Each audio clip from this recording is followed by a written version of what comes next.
All right, so I'm going to bring up the screen, and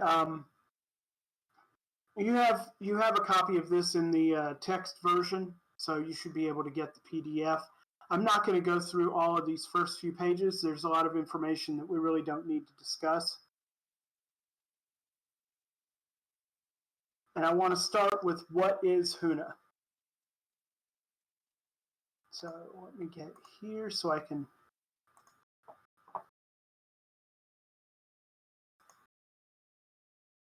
see. Can you still see the handout? You should be able to. All right. So Huna system is basically Hawaiian shamanism. It was really elaborated on by Max Freedom Long in the first half of the 20th century. It was expanded on by, let me pull up the document because I don't want to say this wrong. My apologies. I am technically challenged.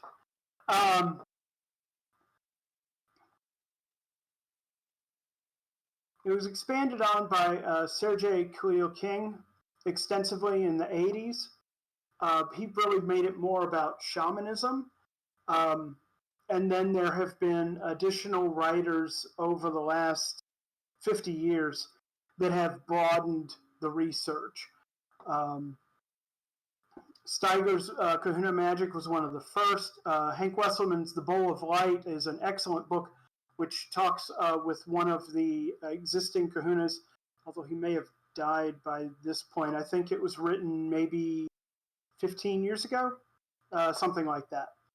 So those are some references to look at. And that's where we get the system. Now, we use the system in the fairy faith extensively as a way to train people to do magic, to do changes in the environment and in themselves. It really is about changing yourself to better attune with your environment and thus enact change within the environment. It is a system that's not only used in our version of the fairy faith, but also the other fairy traditions will have used Huna in the past as well. So, Shadow, I'm going to ask you to move, please. My cat is an attention whore, and she loves to be in front of the camera. So, yes. And she's only like this when I'm on the camera. Anyway, so the Huna system tells us about ourselves. You'll find similarities with the Jungian psychologists. Specifically, we have three selves: the low self, the middle self, and the high self in the Huna system. In the Jungian tradition, you have the ego, id, or subconscious, and the superego. There are similarities, although not a one-to-one relationship. And we'll talk about each one of these three selves to give you a good background. Then we'll talk about the Akka bodies, Akka chords, and thought forms. This is where we start using these three bodies and how we interact with them. Mana or energy, which is pretty common concept nowadays, but we want to talk about that a little bit more as it relates to Huna. And then we'll talk about the physical body.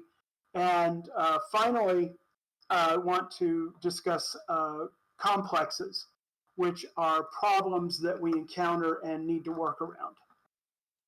So the three selves. We're going to start with the middle self. The middle self is our ego. It is the I. It's the voice in our head. When we talk, we're the middle self. When you're talking to yourself, you're talking with your middle self to your middle self. The middle self is the director. I like to say it's the band director, and the low self tends to be the band. The middle self is what directs us It gives us a goal. When we talk about mana in the middle self, mana, we are talking about willpower.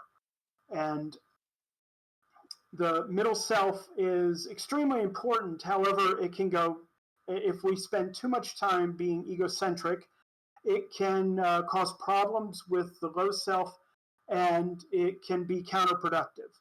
But it's very important to understand that the middle self is where we are all the time in the waking world. It is the talking self. It is what talks. It's what uses words and voices and logic.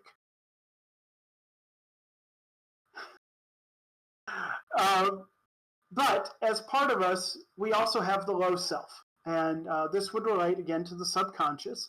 And the low self is that part of us that is visual. It doesn't speak with words, it speaks with images. When we dream, that is our low self talking to us.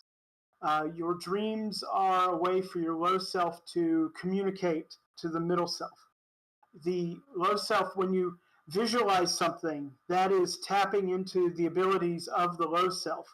When you are feeling things, when you have a gut reaction, when you know something without knowing why, when you intuit, those are all activities of the low self. And the low self lives in our body with us. And the low self is like a child. It is that child part of ourselves that really wants to do well for the adult, the middle self, that or the parent self. Sometimes you'll hear it talked about as the parent self, the mother or father self. And the low self is very eager to please. The low self is where we store all of our memories. When you're stuck trying to remember something, you've got a word or a concept that you just can't remember. That's your low self being a little petulant, and maybe you might say, well, being a child, and that happens a lot. I know that happens a lot with me. And an important part of the low self that I wanted to touch on. Yes, thank you. Let me go back to here we go. So we talked about the middle self. Here's the low self. So one thing I wanted to talk about with the low self is this is what controls all of our body, your heartbeat, your breathing. When you're not really thinking about what you're doing, that's the low self. The low self is also handles all of the energy in the body, except for maybe the willpower, which would be more of a middle self function. The low self is what we perceive with. When you look at a flower and you just feel the beauty of that flower, that's your low self. When you read a scientific dissertation and understand logically what it's saying and how it connects, that's the middle self. The middle self is, and I know I'm going back and forth, but they're very intertwined. But it's important to understand the differences between the two. The middle self is what we use to separate. It's what puts things into boxes. The human mind is an incredible instrument, and one of the things that we do very, very well is we make snap decisions by generalizing and putting things into a box. Not always a good thing, but it is what we do, and that is the middle self that takes that, it judges, it separates, it makes decisions, it differentiates between two things. The low self is much more of the feeling, the emotions. It is love and hate and envy and beauty and desire. The low self again, talks in pictures. So the way to talk to your low self is often to visualize. And so if you're working on visualization, that's using the functionality of the low self to communicate with the low self. Now, how does this relate to the high self? Well, the high self is that part of us which is divine. It is the parent spirit, as you can see here in the document. It is a combination of our ancestors, a combination of our spirit guides, a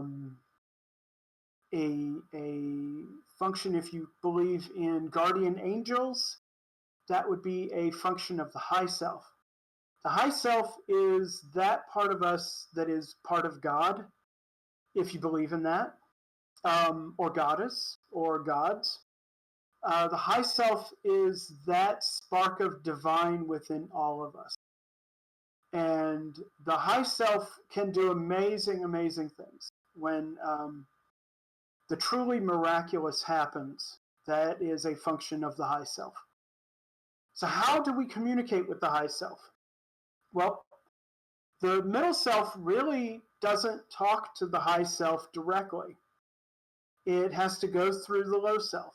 And that's one of the important concepts in Huna, is that the middle self works with the low self to talk with or communicate with the high self. And the middle self can't get there alone. An interesting way to look at this is if you are praying, and prayer is just another form of magic, but if you're praying, your middle self talking to your high self, and you really don't have any feeling behind it, it's just, hey, this would be nice, or thank you for this, or, blah, blah, blah. That's really not going to do anything. It really is an ego boost, if nothing else.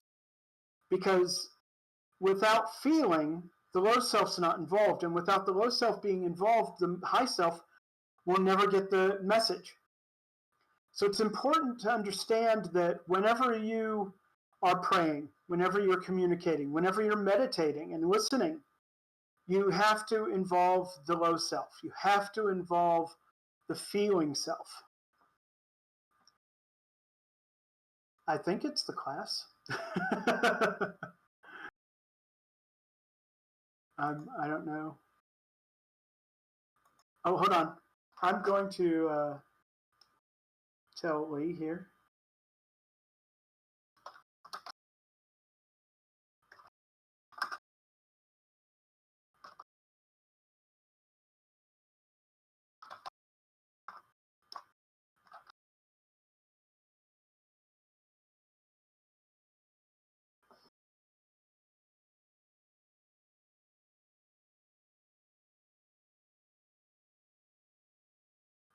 Yeah, okay.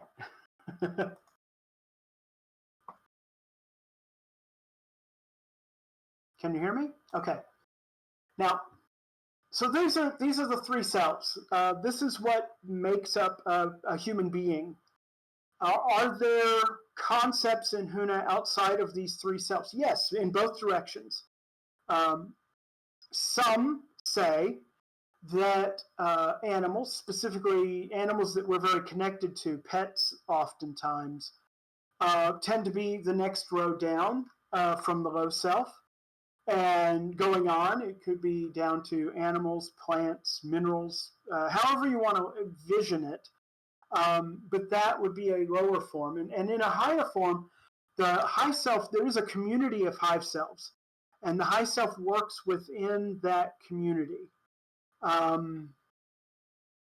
It's yes, as it says right here, within the greater company of high selves.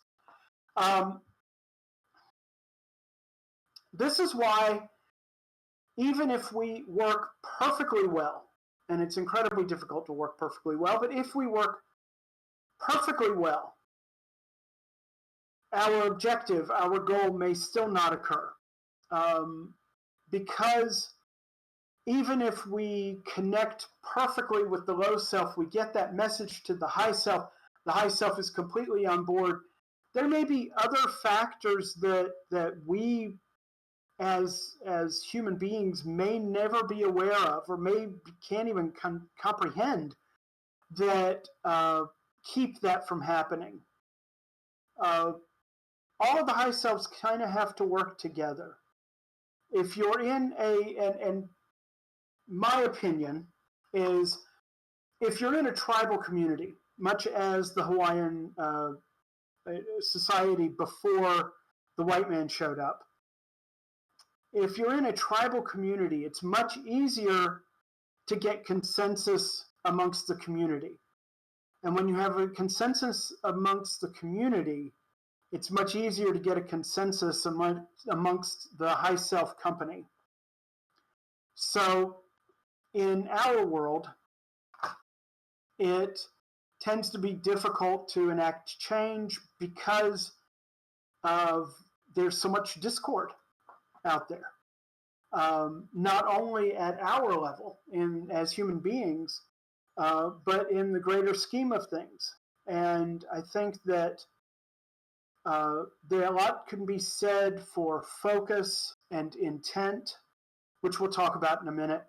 But things may not always happen as you expect because there are higher powers at work, to put it simply. Now, some, and I tend to believe this, believe that the high self works within the greater company of the high selves. And that greater company of the high selves, again, works, there are levels that it works with that are higher still. All the way up to the one unknowable God, if you will. Now, and I'm not saying that you have to believe that, and I don't think that the Huna system really even talks about that very much. Really, the Huna system works with your high self. And beyond that, it's pretty much beyond our comprehension, so why worry about it? But personally, I believe that it all works within the direction of a higher concept. But enough of that. So, what do we do with this knowledge of our three selves, our middle, hot lane, low self? The low self can do amazing things. The low self works in ways that we really don't understand as an ego, as an I, in words. A lot of times, if you're looking at an aura, you're seeing colors in an aura. That is your low self, and that is your low self. That is your middle self trying to understand what the low self is showing you. The low self is what sees that aura. The low self is what understands energy. A great exercise to get in touch with your low self is dowsing, and working with dowsing, and working on dowsing those earth energies and water, and determining those, because it is an exercise to get the middle self to let go enough for the low self to do its sensitivity and then relay that information to the middle self. That's why when we're dowsing, we use dowsing rods, or we use a pendulum, and we use something that lets our low self influence the outcome, moving the dowsing rods, change the direction of the pendulum in such a way that it can communicate back to the middle self. Is it possible to dowse without the tools? Absolutely. Is it possible to feel energies without the tools? Yes, definitely. Is it possible to see auras and see the energy in nature? Absolutely. But those are functions of the low self. And a lot of times we have trouble letting our low self talk to us in that way. And probably shouldn't use talk as the word there. but you understand what I'm saying, I assume. Um, so how does the low self work this way? Well, we have this Aka substance, which is what the low self body, the Aka body, is built of. And this is where we store memories. This is where we store feelings. This is where we store energy. Um, it is a connection point. When we meet someone, when you look someone in the eyes, you are making a connection to that person, and that is the Aka body reaching out. Every person that you connect with like that, and every person that you have an energetic connection with, is a sharing of this Aka substance, the shadow body. And here, this is a very interesting concept here. Thoughts have Aka substance and have a material and cumulative effect in the universe. So it's very important to understand that intent is very important. Intent means a lot, and intent goes back to this directly. It's the thoughts, our intent, and the intent, the thought that we build and we focus on builds that Aka concept, that Aka substance, that then we can use as the low self can manipulate that Aka substance. And those things that we do build are often called thought forms. And it's a common concept is that thought forms are clumped like grapes on a vine. So you have one thought that leads to another thought that leads to another thought, and it builds like a clump of grapes. Well, what can you do with this thought form? Well, that thought form is your intent, and it's your low self's way of storing that intent. And it can be used in a number of ways by the low self. But we really don't have to know how it does that. That's one of the great things about the Huna system is I don't have to understand how the low self makes that connection. I just have to trust that the low self is able to make that connection. And it does.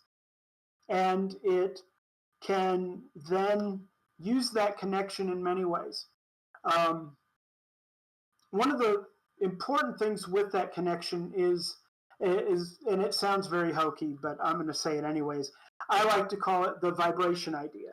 And everything vibrates at different speeds. We understand that physical matter is just energy at a very, very slow vibration. This goes back to physics, to quantum physics. But the low self can adjust that vibration, and when your low self can vibrate or resonate at the same level as the target or the objective, that's when we can act, we can get in the same groove, if you will, and we can enact change. So, what is mana in all this? Well, mana is the energy that we use to do everything. Life force, the force. It is prana, it is, I don't remember all the different words for energy, but it's the energy of the self. Regular mana is the low self energy, and the low self builds this energy and creates this energy from what we eat, from the sunlight that hits our skin, from the air we breathe, from the water we drink, from the connections we make. It builds mana, and it stores mana, and it can then convert mana. And mana is the mana used by the middle self. Again, this is power.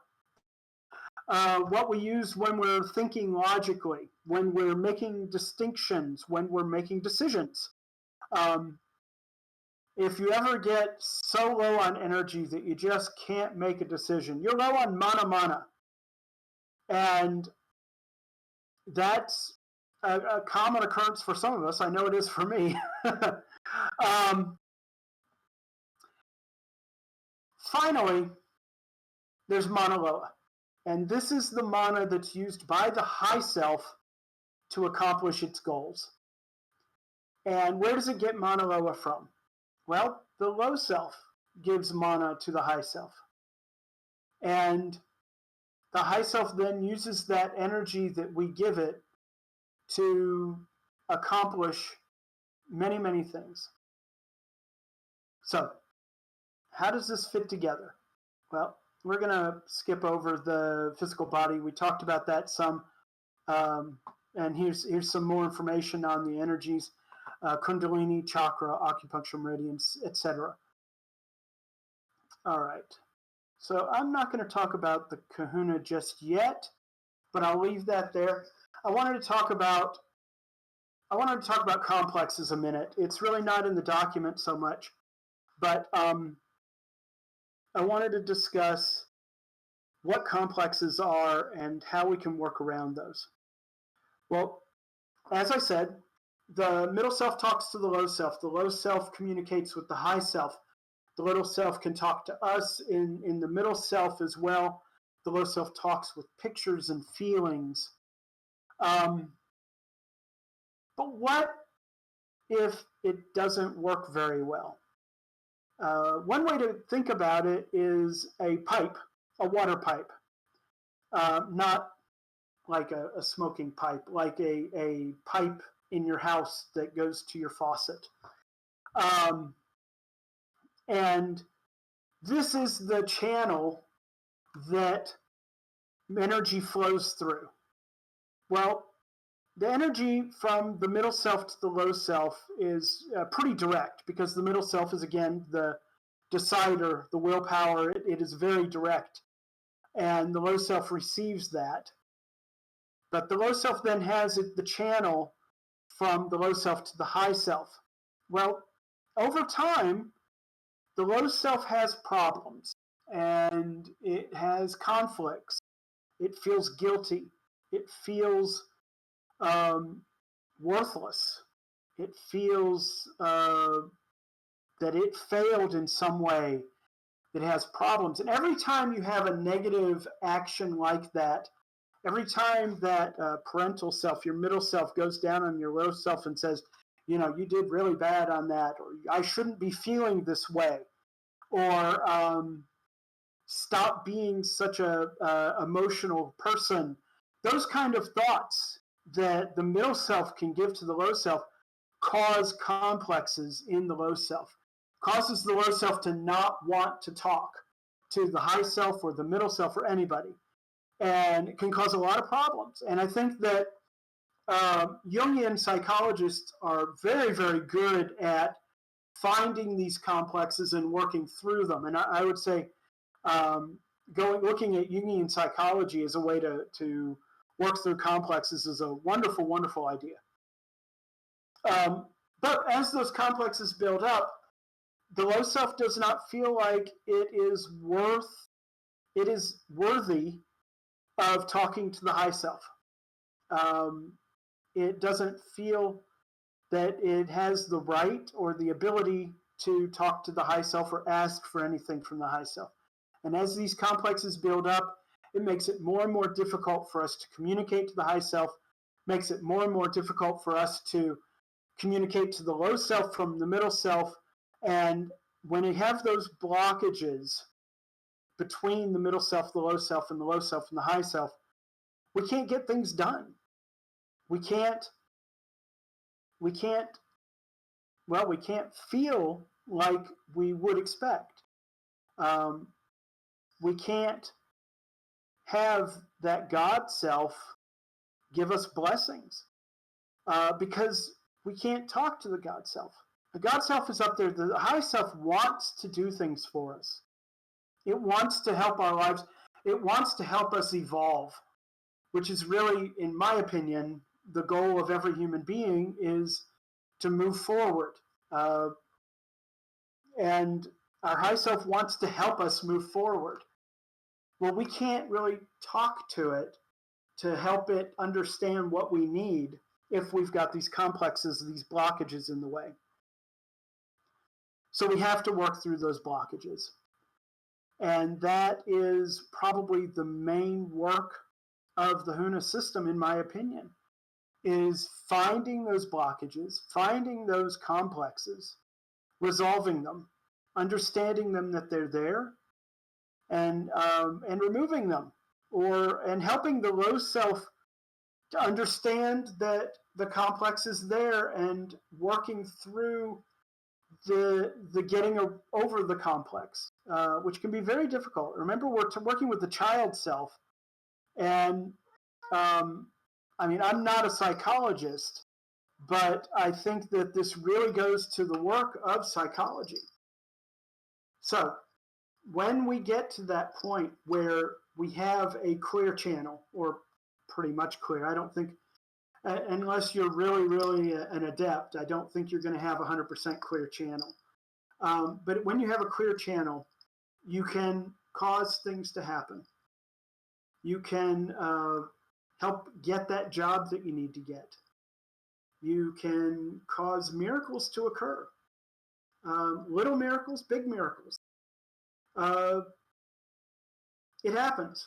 Again, we don't always understand all of the inputs at the high self level. So even if we ask, and even if we have a 100% clear channel to the high self, it may not occur because of other things happening.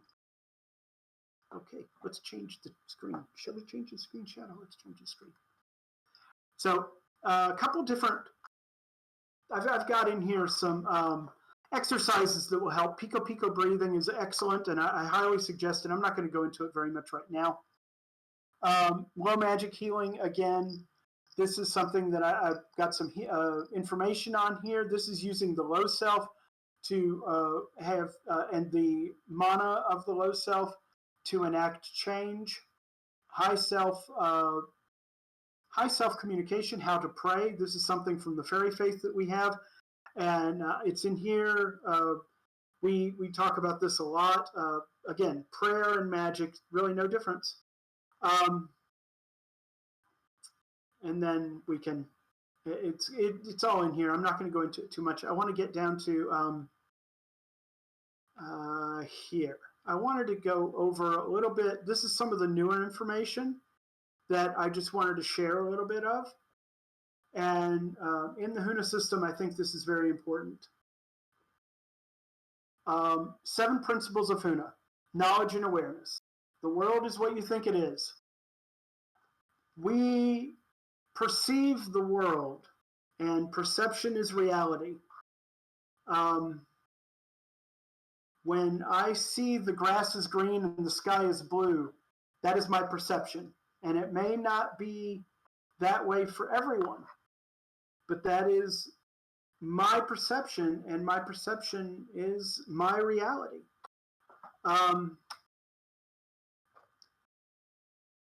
When we talk about these concepts with Huna, it's important to understand them in more of a poetic relationship, and it's not so logical. Logically speaking, very much in the middle self. We look at the world and we say, the world is the world, and what I do in the world will not change the world. But when we look at it as an action of the whole self, the world is the world, but I can make serious impacts on that world through my understanding of Huna and the use of energy.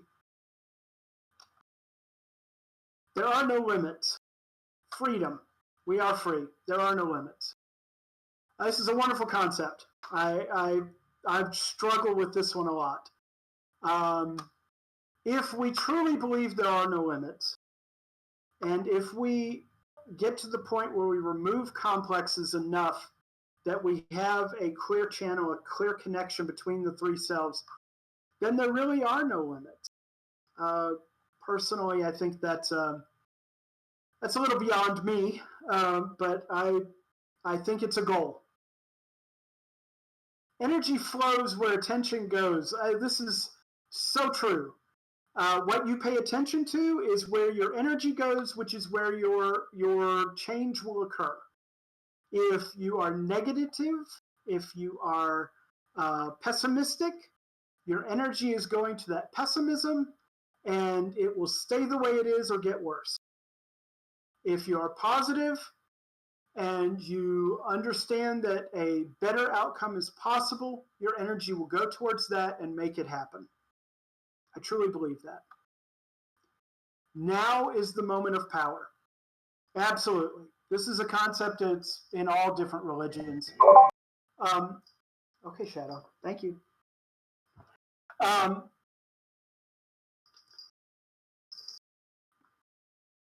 The past is gone. We cannot change the past. It's already over. Future isn't here yet. We can hopefully make a change in the present to impact the future, but it's not here yet. Don't live in the future. The now is where we can make a change. The now is where we can act. The instant, right now. There is the past, which we can learn from. There is the future, which we can strive towards, but we can only act now. And that is the moment of power. Aloha. Love. To love is to be happy with. This is a concept that I think Sergey came up with. But I really love that, pun intended, I really love this concept that when our low self experiences love, that is a joy. And it brings joy. It brings that element of joy through the low self into the middle self, into the whole being. All power comes from within, mana. We build mana in the low self. Mana is how we accomplish things in ourselves and with, to some extent, based on our abilities and our connection to our high self externally as well. And Pono, rightness. Effectiveness is the measure of truth. This is one that I have issues with sometimes, because I think to be effective is very important, but I think that there is more to it than just being effective. Being right action is more important than just action. So that's something that I'm still working with, but I think that there's an important concept there to think through. So let's talk about the 4 levels of reality, and then I'm going to wrap up. In Huna, we've got the 4 levels of reality: the objective reality, the physical world, what is around us, the physical action world that we live in every day. And then we have the subjective world, where everything is alive, everything is energy, everything vibrates, everything. And this is where we start making those connections. We start resonating at those same levels. Then we have a symbolic reality. This is how we see the world and how we interact with the world. This is where we get into the dream state, and we start. I think this is one that I'm still working with a lot, and I think that it comes out in several religions, and there are people probably on here that are much better at it than I am. But this is where, when we understand that our objective reality, our psychic reality, our connections, and our energetic reality are all a dream. And within that dream, we can move like we do in a dream, and we can make changes. Again, there are people that are much better at that than I am. And then a holistic level. And this is where we look at the big picture, and we understand that overall, we're moving in the right direction, and things are happening like they should. And in today's world, that's really, really hard to believe, but it's something we should believe, that we're moving in the right direction and things are going to work out exactly as they should. So I'm going to wrap it up, and I hope that you all found it interesting. and enjoyable. If there are any questions or comments that I can address in the next 5-10 minutes.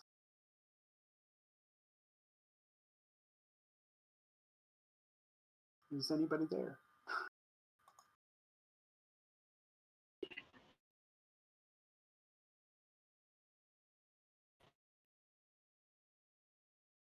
Excellent. Excellent. Well, sorry?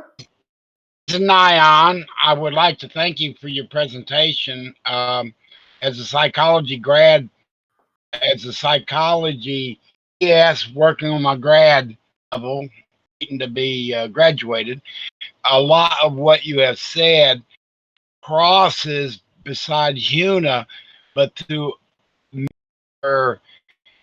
types of learnings or teachings, and that I believe personally that everything is vibration, thought, reality in itself is vibration. And so, which is where I'm at teaching, or as a called healer, working with vibrations, Reiki, touching the light, tuning forks, Yes. and a few other higher.